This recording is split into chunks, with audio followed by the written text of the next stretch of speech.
దేవుని పరిశుద్ధమైన నామానికి స్తోత్రములు. దేవుని యొక్క సన్నిధిలో దేవుని యొక్క మాటలు వినడానికి, ప్రార్థించడానికి,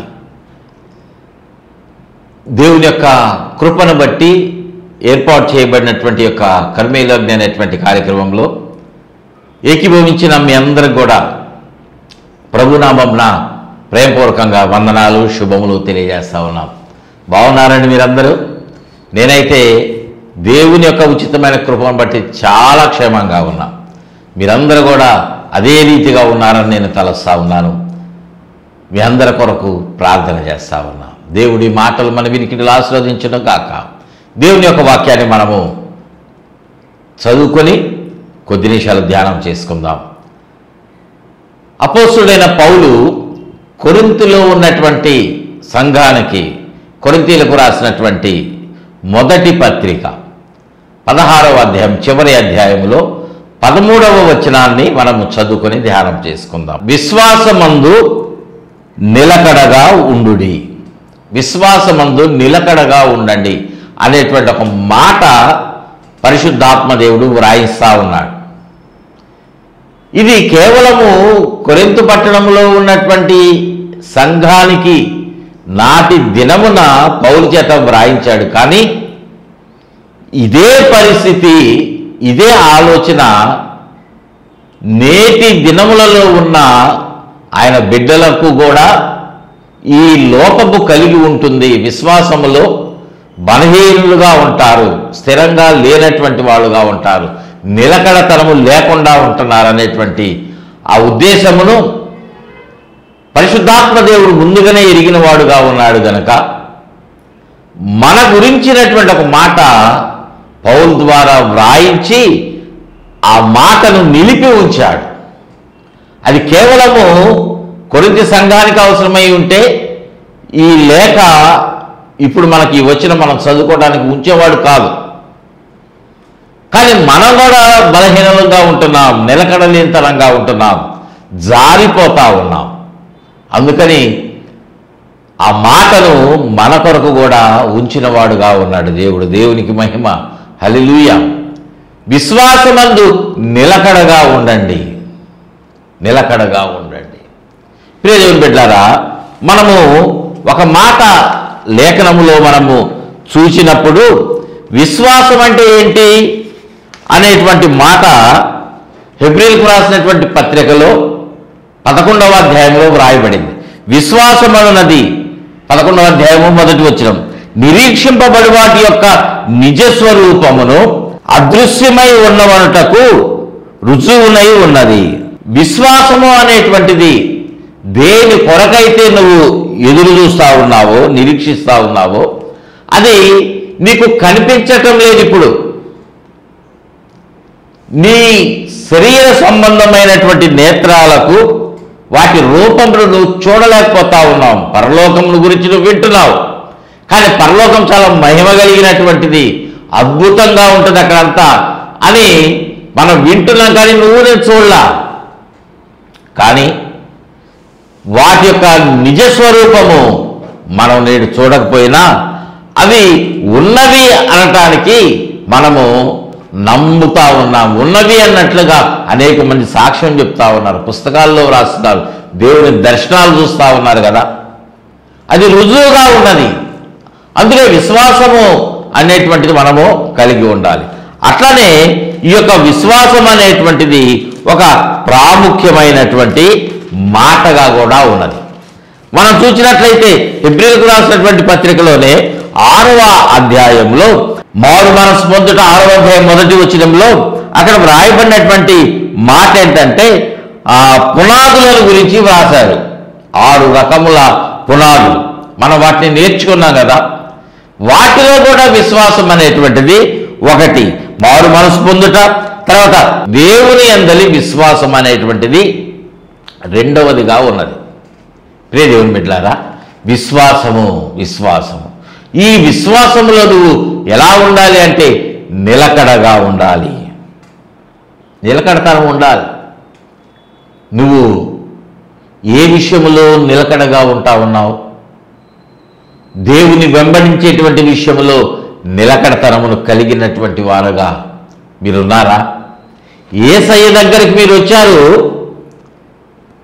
ఆయన సన్నిధిలో ప్రార్థన చేశారు, మీకున్న అనారోగ్యం పోయింది, మీకున్నటువంటి వ్యతిరేక పరిస్థితులన్నీ చక్కబడ్డాయి, పరిస్థితి ఇప్పుడు సెట్ అయింది, బాగుంది, ఇంకా మేము క్షేమంగా ఉన్నాం అనేటువంటి రీతిలో మీరు ఉన్నారు కూడా.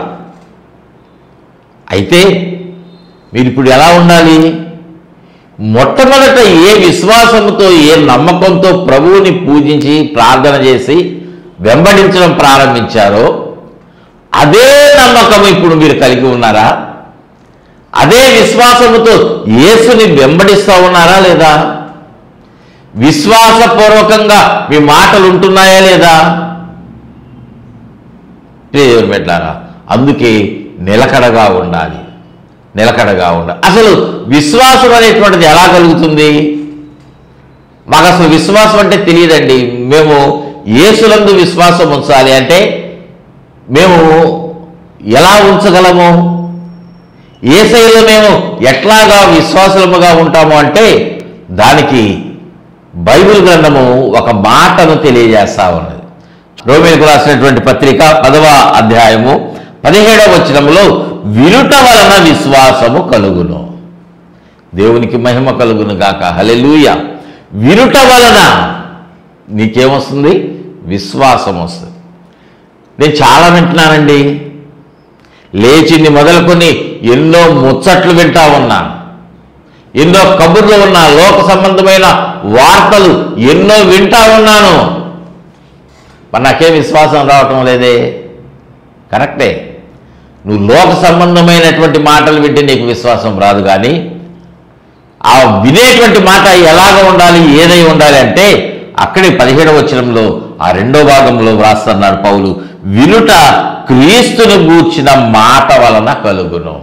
దేవునికి మహిమ కలుగును గాక, హల్లెలూయా. నువ్వు వినుట వలన నీకు విశ్వాసం వస్తుంది.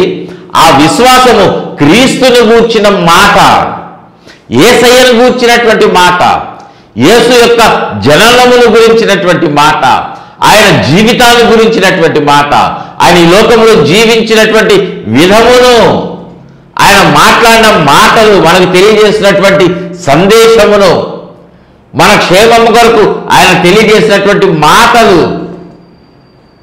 ఇవన్నీ కూడా నువ్వు వినాలి. దేవుని యొక్క వాక్యం ప్రకటించబడతా ఉంటే నువ్వు క్షేమంగా ఉండాలంటే నువ్వు వినాల్సిందే. మందిరానికి వెళ్ళి ఫోన్ పట్టుకొని కూర్చుంటే నువ్వు దేవుని మాటలు వినలేవు. ఆరాధనకి దేవుని సన్నిధిలో నువ్వు సకాలంలో ఏకీభవించకపోతే నీ మనసు నిలబడదు. దేవుని మాటల మీద మీరు శ్రద్ధ కలిగి వినకపోతే మీ జీవితము ఆశీర్వదించబడదు. దేవుని మాటకు మీరు లోబడితేనే ఆశీర్వాదం. ప్రియ దేవుని బిడ్డలారా, దేవుని యొక్క మాట మనము జాగ్రత్తగా వినాలి, హృదయం అంతటితోటి వినాలి. నీ మనసును చెప్తున్నటువంటి ఆ మాట మీద కేంద్రీకరింప చేసుకుని నువ్వు వినటం ప్రారంభించు. నువ్వు మందిరంలో ఎలా వింటున్నావు? ఓపెన్ గ్రౌండ్లో మీటింగ్ వెళ్తే ఎలా వింటున్నావు? గొప్ప గొప్ప సేవకులు, ప్రవక్తలు, అభిషిక్తులు ప్రవచనాత్మకమైన సందేశాన్ని చెప్తా ఉంటే నువ్వు వినేటువంటి విధము సరిగా లేకపోతే నువ్వు ఎలాగ విశ్వసిస్తావు? విశ్వాసం నీకు కలుగుతుంది? ప్రియ దేవుని బిడ్డలారా, దేవుని మాట, దేవుని వాక్యం నీ జీవితాన్ని కొడుతుంది కనుక నువ్వు జాగ్రత్తగా వినాలి. నీ దేవుడైన యెహోవా మాట నువ్వు శ్రద్ధగా విని, ఈ మాట నేను చాలాసార్లు చెప్తా ఉన్నా, చాలాసార్లు గడిచినటువంటి దినములలో సందేశాల్లో నేను చెప్తా ఉన్నా, దేవుని మాట మనం శ్రద్ధగా వినాలి. అప్పుడే నువ్వు అలా విన్నప్పుడే నీ జీవితంలో విశ్వాసం అనేటువంటిది కలుగుతుంది. దేవుని మాట నువ్వు ఉన్నటువంటి పరిస్థితిని మార్చివేస్తుంది. ప్రియ దేవుని బిడ్డలారా, నీ స్థితిగతులన్నీ మారుస్తుంది. నువ్వు పాపాత్మునిగా ఉన్నట్లయితే, పాపిగా ఉన్నట్లయితే నిన్ను పరిశుద్ధినిగా మార్చేటువంటిది దేవుని యొక్క సన్నిధి, దేవుని యొక్క మాట. నీ పాపాన్ని విడిచిపెట్టు, దేవుని సన్నిధిలో నమ్మకంగా ఉండు, దేవునిని ఆశీర్వదిస్తాడు. దేవునికి స్తోత్రం చెల్లిద్దాం. హల్లెలూయా. మనము దేవుని యొక్క మాట వింటే మన జీవితంలో మనకు ఆశీర్వాదము. మన జీవితంలో మనము ఎలా ఉంటామంటే క్షేమ స్థితిలో ఉంటాం. అందుకే వైద్యుడైనటువంటి లూకా వ్రాసినటువంటి సువార్తలో, లూకా సువార్త 7వ అధ్యాయము 50వ వచనంలో, నీ విశ్వాసము నిన్ను రక్షించెను, సమాధానము గలదానమై వెళ్ళమని ఆ స్త్రీతో చెప్పాను. ప్రియ దేవుని బిడ్డలారా, యేసుక్రీస్తు వారు ఈ లోకంలో శరీరధారిగా జీవిస్తున్నటువంటి దినములలో ఒకరోజు ఒక పరిసయ్యుడు ప్రభువుని తన ఇంటికి భోజనానికి ఆహ్వానించినప్పుడు ప్రభు వెళ్ళి భోజన పంక్తిలో కూర్చొని భోజనం చేయబోతా ఉన్నాడు. ఆ సమయమున ఆ ఊరిలో ఉన్నటువంటి ఒక స్త్రీ, ఆమె పేరు బైబిల్ గ్రంథంలో వ్రాయబడలేదు, కానీ లేఖనంలో చెప్తున్నటువంటి మాట పాపాత్మురాలైన స్త్రీ అనేటువంటి పేరు ఆమెకు పెట్టబడింది. విన్నారా ఈ మాట? పాపాత్మురాలైనటువంటి స్త్రీ అని 37వ వచనం, లూకా సువార్త 7వ అధ్యాయము 37వ వచనంలో ఈ మాట వ్రాసారు. ఆమె చేసినటువంటి పాపములను బట్టి, జీవించినటువంటి జీవితాన్ని బట్టి ఆ పేరు ఆమెకు పెట్టబడింది. ఈ లోకంలో మనం కూడా చూస్తూ ఉన్నాం, దొంగతనం చేసేటువంటి వ్యక్తిని దొంగోడు అని పిలుస్తూ ఉంటాం.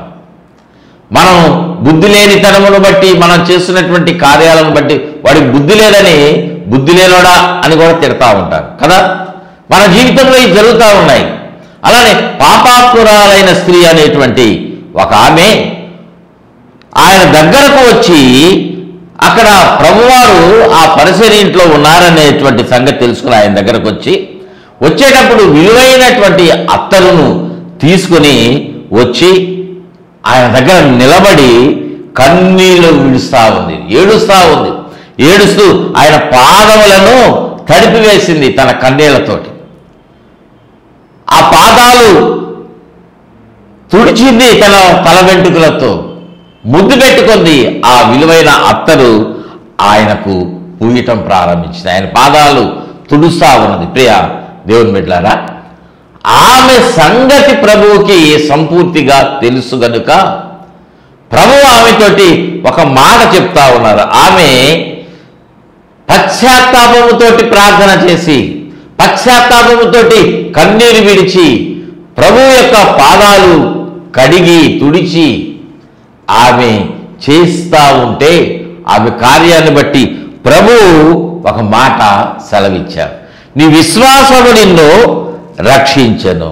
దేవునికి మహిమ కలుగును గాక. హల్లెలూయా. ప్రభువారు ఎవరు? ఆయనకు ఉన్నటువంటి శక్తి ఏమిటి? ఆయన ఎలాంటి వాడు? ఆయన దగ్గరకు వెళ్తే నా జీవితంలో మార్పు వస్తుంది. ఇట్లాగా ఆమె ఎన్నో రకాలుగా ప్రభుని గురించినటువంటి మాటలు విన్నది. అనేక మందిని ఆయన క్షమించటము, స్వస్థపరచటము, వారి జీవితాలు మార్చబడటము ఎన్నో చూస్తూ వచ్చింది ప్రభు యొక్క కార్యాలను. అలానే ఆయన కార్యాలయందు, ఆయన మాటల్లో నమ్మకం ఉంచి ఆమె ఏం చేసిందంటే ప్రభువుని, ఆయన పాదాలను వేడుకుంటా ఉంది. దేవునికి మహిమ కలుగును గాక. హల్లెలూయా.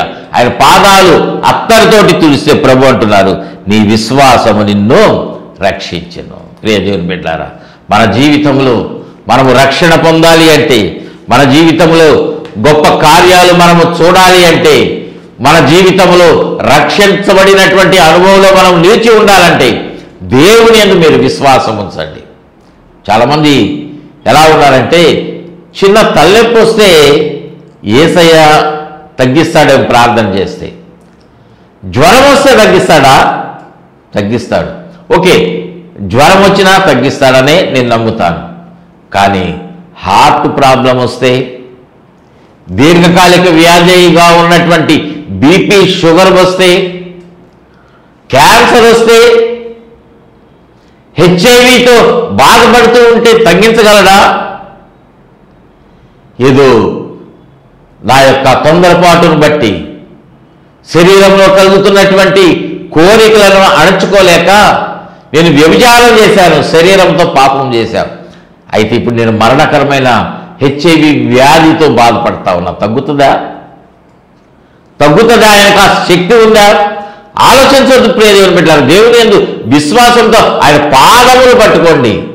పాపాత్మురాలైనటువంటి స్త్రీని ఆయన రక్షించినటువంటి వాడు. నిన్ను రక్షించడా? నీ వ్యాధిని రక్షించడా? నీ వ్యాధిని నీకు విడుదల కలుగు చేయడా? చేస్తాడు. నీ విశ్వాసమే నిన్ను కాపాడుతుంది, రక్షిస్తుంది.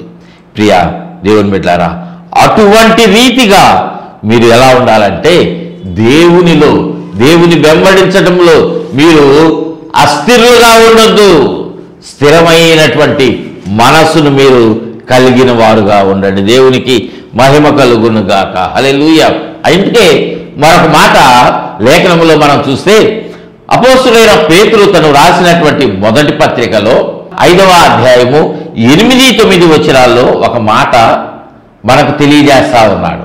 ఏమిటి అంటే అది, నిబ్బరమైన బుద్ధి గలవారై మెలకువగా ఉండుడి. మీ విరోధి అయిన అపవాది గర్జించు సింహము వలె ఎవరిని మృంగుదునా అని వెతుకుచూ తిరుగుతున్నాడు. లోకమందున్న మీ సహోదరుల యందు ఈ విధమైన శ్రమలే నెరవేరుచున్నవని ఎరిగి మీరు ఎలా ఉండాలంట?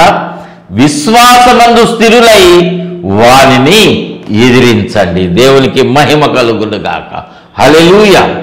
విశ్వాసమందు ఎలా ఉండాలంట? మీరు స్థిరముగా ఉండాలంట. విశ్వాసమందు మీరు స్థిరులుగా ఉండండి. ఎందుకంటే మీ పరిస్థితి, మీరు నడిచేటువంటి ఈ లోకంలో, ఆ మార్గంలో కొన్ని పరిస్థితులు మీకు క్షేమాన్ని కలిగించకుండా మీకు ఎదురుగా ఉన్నాయేమో. అంటే మీరు చేస్తున్నారు, వ్యాపారం చక్కగా సాగుతుంది, కానీ అకస్మాత్తుగా నష్టం కలుగుతుందేమో. అకస్మాత్తుగా ఆరోగ్యంగా ఉన్న మీ జీవితంలో ఒక నూతనమైనటువంటి వ్యాధి వలన కంగారు పడిపోయేటువంటి పరిస్థితి, మీ ప్రాణం పోతుందేమో అనేటువంటి పరిస్థితులు ఎదురైనటువంటివిగా ఉన్నాయేమో. మీ బిడ్డలంతవరకు మీ మాట విన్నారు, కానీ దూర ప్రాంతానికి వెళ్ళి వాడు చదువుకుంటూ ఉన్నారు, కానీ ఆ తర్వాత అక్కడ పరిస్థితులు లోకాశల్లో వాళ్ళు పడిపోయి మీ మీద తిరుగుబాటు చేస్తున్నారేమో. మీ మాట వినడంలా చెడ్డ వ్యసనాలకు బానిసలైపోయారేమో కదా. ఏం చేస్తారు అలాంటి పరిస్థితులు ఉంటే? మీరు కుంగిపోతారు.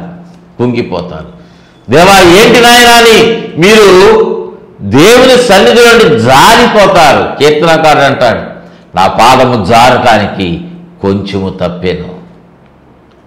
కొంచెమే తప్పిందంటే అది పడిపోవటానికి సిద్ధంగా ఉంటుంది కదా. మీరు కూడా అలానే ఉన్నారేమో. కాబట్టి మీరు ఇప్పుడు ఎలా ఉండాలి? విశ్వాసమందు స్థిరులుగా ఉండాలి. లేకపోతే అపవాది వెతుకుతున్నాడంట లోకంలో, ఎవరిని మృంగుదునని గర్జించు సింహం వలె గర్జిస్తా తిరుగుతూ ఉంటే వాడి కళ్ళల్లో మీరు పడితే ఉంటాడా? ఊరుకుంటాడా? వాడు మౌనంగా ఉన్నాడు. మీ మీద పడి మిమ్మల్ని మింగేస్తాడు. జాగ్రత్త. మిమ్మల్ని ఆహారంగా తీసుకుంటాడు. లోక స్నేహము, లోకముతో నీ జీవితము ముడివేయబడి ఉన్నదేమో. జాగ్రత్త. అపవాది తిరుగుతూ ఉన్నాడు. గర్జించు సింహంలాగా వాడు తిరుగుతూ ఉంటే నువ్వు ఎలా ఉంటున్నావు ప్రియ దేవుని బిడ్డ? నీ జీవితం ఎలా ఉంది? విశ్వాసగానే నువ్వు ఉన్నావు. ఏ విషయంలో నువ్వు తప్పిపోతున్నావేమో ఒకసారి పరిశీలన చేసుకో. నీ ముందు రకరకాల మార్గములు కనిపిస్తూ ఉన్నాయి. ఏ మార్గంలో వెళ్ళాలో పరీక్షించుకొని నడుస్తున్నావా? ఏ మార్గం నీకు క్షేమంగా ఉంటుంది? ఏ మార్గంలో నడిస్తే నీవు జాగ్రత్తగా అడుగు ముందుకు వేస్తావు? ఏ మార్గంలో నడిస్తే నువ్వు వెళ్ళేటువంటి గమ్యం నీకు మంచి ప్రతిఫలాన్ని ఇస్తుంది? ఆలోచించేయి. అందుకే ప్రభువారు ఒక మాట చెప్పారు, నేనే మార్గమును అని చెప్పారు. నా ద్వారా, నా మార్గంలో నడిచేటువంటి వాడే తండ్రి దగ్గరకు వెళ్తాడు. ఈ లోకంలో చాలామంది వాళ్ళకున్నటువంటి ఆస్తులను కొంత దాన ధర్మాలు చేస్తూ ఉన్నారు.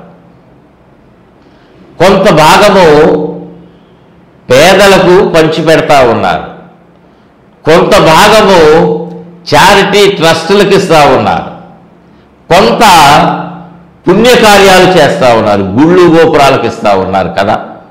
ఎందుకని? మేలు పొందుకోవాలి, మేము ఇంకా ఆశీర్వదించబడతాం.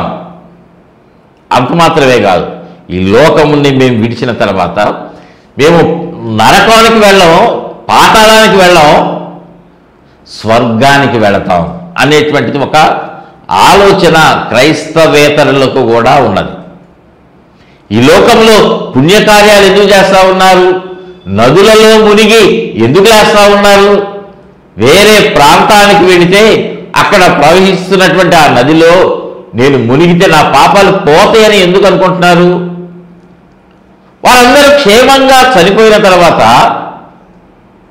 పరలోకంలో లేకపోతే స్వర్గంలో ఉండాలి అనేటువంటిది వాళ్ళ ఆలోచన. నరకం కాదు, పాతాళం కాదు, స్వర్గంలో ఉండాలి అనేటువంటి తలంపు.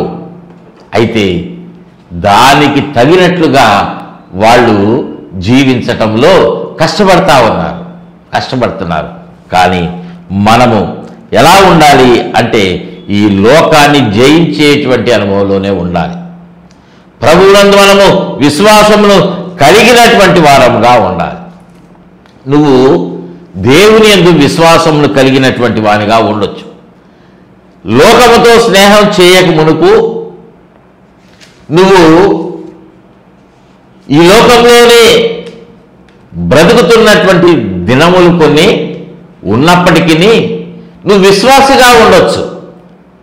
నువ్వు తర్వాత జారిపోయి విశ్వాసం నుండి తొలగిపోయి నువ్వు మళ్ళీ పాపంలోనికి వెళ్ళినటువంటి వాళ్ళు చాలామంది ఉన్నారు. రక్షించబడ్డారు, మారు మనసు పొందారు, పాప క్షమాపణ పొంది ప్రభు యొక్క శరీర రక్తములలో తరచుగా పాలు పంపులు పొందుతున్నటువంటి అనుభవంలో ఉన్నటువంటి వారు కూడా మళ్ళీ లోకంలో పడిపోయినటువంటి వాళ్ళు ఉన్నారు. కారణం ఏంటి అంటే వాళ్ళ విశ్వాసంలో నిలకడతనమును కోల్పోవటమే, అవిశ్వాసగా వారు మారిపోవటమే. ఒక మాట జ్ఞాపకం చేస్తాను. యోహాను భక్తుడు రాసినటువంటి ఆ యొక్క సువార్తలో, యోహాను సువార్తలో 20వ అధ్యాయంలో 24వ వచనంలో యేసు వచ్చినప్పుడు 12 మందిలో ఒకడైన దిదుమా అనబడిన తోమా వారితో లేకపోయెను. తోమా వారితో లేడు. ఆ సమయమున ప్రభు వచ్చి వెళ్ళినప్పుడు ఆయన శిష్యులు అంటున్నారు, మేము యేసయ్యను చూశాము, మేము ప్రభువును చూశాము. మీరు చదవండి, అక్కడ 24, 25 వచనాలు చదివితే అక్కడ వ్రాయబడింది ఈ సందర్భం. అక్కడ ఏమంటా ఉన్నారు అంటే, మేము ప్రభువును చూచితిమని అతని శిష్యులు, ప్రభు శిష్యులు అతనితో చెప్పగా తోమా అంటున్నటువంటి మాట, నేను ఆయన చేతులలో మేకుల గురుతును చూచి, మొట్టమొదటిగా ఆయన చేతిలో మేకులు కొట్టారు కదా, ఆ మేకుల గుర్తు నేను చూడాల్సిందే. చూడటం మాత్రమే కాదు, నా వేలు ఆ యొక్క మేకుల గుర్తులో పెట్టి చూడాలి. అప్పుడే ఆయన వచ్చాడు అనేటువంటి అది నేను నమ్ముతా. అంత మాత్రమే కాదు, నా చేయి ఆయన ప్రక్కలో ఉంచితేనే కానీ, బళ్ళెంతో పడిశారు కదా ప్రక్కన, అక్కడ నేను చేయి పెట్టి చూస్తేనే నమ్ముతా అని మాట్లాడుతూ ఉన్నాడు తోమా. దేవుని బిడ్డలారా, తోమాలాగే నువ్వు కూడా విశ్వాసంలో జారిపోయావేమో కదా. ప్రభు చేసినటువంటి అద్భుతాలు చూశాడు, ప్రభు యొక్క మరణాన్ని చూశాడు, ప్రభు ముందుగానే చెప్పినటువంటి మాట, నేను తిరిగి లేస్తాననేటువంటి మాటలో విశ్వాసమును కోల్పోయాడు. విశ్వాసం వచ్చలా చనిపోయినటువంటి లాజరుని బ్రతికించడం చూసినటువంటి తోమా తన దగ్గరకు వచ్చేసరికి అవిశ్వాసిగా మారిపోయాడు. విశ్వాసంలో నిలకడతనం లేదు, మెలకువతనం లేదు, జారిపోయాడు.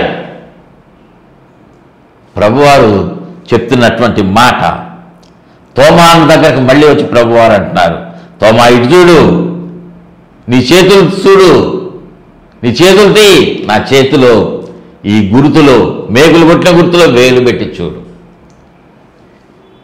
నా ప్రక్కన ఉన్నటువంటి గాయములో నీ చేయి ఉంచి చూడు అని చెప్పి ఒక మాట అన్నారు, అవిశ్వాసివి కాక విశ్వాసిగా ఉండు. దేవునికి మహిమ కలుగును గాక. హల్లెలూయా. ఈ మాటలు వింటున్నటువంటి మీలో ఎవరో ఈ స్థితిలో ఉండి ఉంటారు. అందుకే ఈ మాట జ్ఞాపకం చేస్తా ఉన్నాడు దేవుడు. అవిశ్వాసివిగా ఉండొద్దు. నీ జీవితంలో కొన్ని కార్యాలు దేవుడు జరిగించాడు, ఇంకా కొన్ని జరగడానికి కొంత ఆలస్యం అవుతుందేమో. నీ విశ్వాసానికి పరీక్ష కొద్ది నువ్వు దేవుని వెంబడిస్తున్నటువంటి తీరును బట్టి కొంత ఆలస్యం జరుగుతుందేమో, కానీ జరగటం మాత్రం ఖచ్చితం. దేవుడిని ఆశీర్వదించడం మాత్రం ఆయన ఖచ్చితంగా ఆశీర్వదిస్తాడు. మీరు అనుమానపడవద్దు. ఆయన సమయమున, ఎందుకంటే వాగ్దానం చేసినవాడు నమ్మదగిన వాడు, మాట ఇస్తే నెరవేర్చేవాడు కనుక ఆయన తగిన సమయమున నిన్ను ఆశీర్వదించడానికి విశ్వాసంలో నిలకడగా ఉండు. నువ్వు విశ్వాసంలో తొలగిపోతున్నావేమో, జాగ్రత్త ప్రియ దేవుని బిడ్డ, జాగ్రత్త. ఈ లోక సంబంధమైనటువంటి ఆశీర్వాదం నీకు కొంచెం దూరం అవ్వచ్చేమో, కానీ పరలోకములో ఆయన సన్నిధిలో ఖచ్చితంగా నువ్వు నిలబడి ఉంటావు. దేవునికి మహిమ కలుగును గాక. హల్లెలూయా. ఈ లోకరీతిగా దేవుడిని ఆశీర్వదిస్తాడు, పర సంబంధంగా ఖచ్చితంగా ఆశీర్వదిస్తాడు. కనుక విశ్వాసంలో మీరు స్థిరులుగా ఉండండి, నిలకడతనమును కలిగి దేవుని సన్నిధిలో ప్రార్థించండి. దేవుడు మిమ్మల్ని అందరినీ ఉన్నత స్థితిలో నిలవబెట్టునుగాక. ఆమేన్. అటువంటి విశ్వాసమును ప్రభు కలుగు చేయునుగాక. నిలకడగా ఉండండి, దేవుని కార్యాలు చూడండి. అటు కృప దేవుడు మనకందరికీ, మీకందరికీ సమృద్ధిగా దయచేయునుగాక. ఆమేన్. ప్రార్థన చేసుకుందామండి. ప్రేమ కలిగిన తండ్రి, మీకు వందనాలు, స్తోత్రాలు మా ప్రభువా. విశ్వాసములో నిలకడగా ఉండమని మీరు చెప్పినటువంటి మాట మా జీవితంలో మేము విన్నాము. మేము ఒకవేళ అవిశ్వాసులముగా ఉంటున్నామేమో, నిలకడలేని స్థితిలో ఉంటున్నామేమో, జారిపోయామేమో, కొన్నిసార్లు వెనుదిరిగి చూస్తున్నామేమో, వాటన్నిటి నుండి దూరపరచి బలమును, స్థిరత్వమును, స్థిరముగా నిలిచేటువంటి పాదాలను మాకు అనుగ్రహించి ఆశీర్వదించండి. ఈ మాటలు వింటున్నటువంటి వారిని నాయన మీరు దీవించి ఆశీర్వదించండి. విశ్వాసంలో అభివృద్ధిని దయచేయండి. స్థిరముగా, బలముగా మీరు నిలవబెట్టండి. దేని కొరకు మీ సన్నిధిలో ప్రార్థిస్తున్నారు, దేని కొరకు ఎదురుస్తున్నారు, వాటన్నిటినీ మీ చిత్తానుసారముగా, మీ సమయానుకూలముగా వాటన్నిటినీ బిడ్డలకు అనుగ్రహించి ఆశీర్వదించండి. అనారోగ్యంతో ఉంటే ప్రభువా యేసు నామములో, యెస్ లార్డ్, అది ఎలాంటి విధమైనటువంటి అనారోగ్యమైన యేసు నామములో విడుదల ప్రకటిస్తూ ఉన్నాం నాయన, విడుదల ప్రకటిస్తూ ఉన్నాం. స్వస్థత ప్రభావాన్ని మీరు విడుదల చేసినందుకు మీకు వందనాలు. ప్రతి విధమైన వ్యాధి నుండి, బాధ నుండి విడుదల యేసు నామములో మీరు అనుగ్రహిస్తున్నారు, మీకు వందనాలు నాయన. ఆర్థిక ఇబ్బందులన్నీ తొలగించండి. యవన బిడ్డలను ప్రత్యేకంగా మీరు జ్ఞాపకం చేసుకుని దీవించి ఆశీర్వదించమని, ఆయన ఆత్మ సంబంధముగా విశ్వాసములో బలమును దయచేయమని, కార్యక్రమాన్ని స్పాన్సర్ చేసిన బిడ్డను కూడా మీరు దీవించి ఆశీర్వదించమని, మహిమ గంత ప్రభావాలు మీకే ఆరోపిస్తూ యేసయ్య శ్రేష్టమైన నామమున అడిగి వేడుకుంటున్నాం తండ్రి. ఆమేన్, ఆమేన్, ఆమేన్. తండ్రి అయిన దేవుని ప్రేమ, ప్రభువు రక్షకుడైన యేసుక్రీస్తు వారి కృప, పరిశుద్ధాత్మ దేవుని అన్యోన్యమైన సన్నిధి సహవాసం చేరి వచ్చిన ప్రతి ఒక్కరికి కార్యక్రమాన్ని స్పాన్సర్ చేసిన బిడ్డకు తోడుగా ఉండి నడిపించి వర్ధిల్ల చేయునుగాక. ఆమేన్, ఆమేన్, ఆమేన్. God bless you all.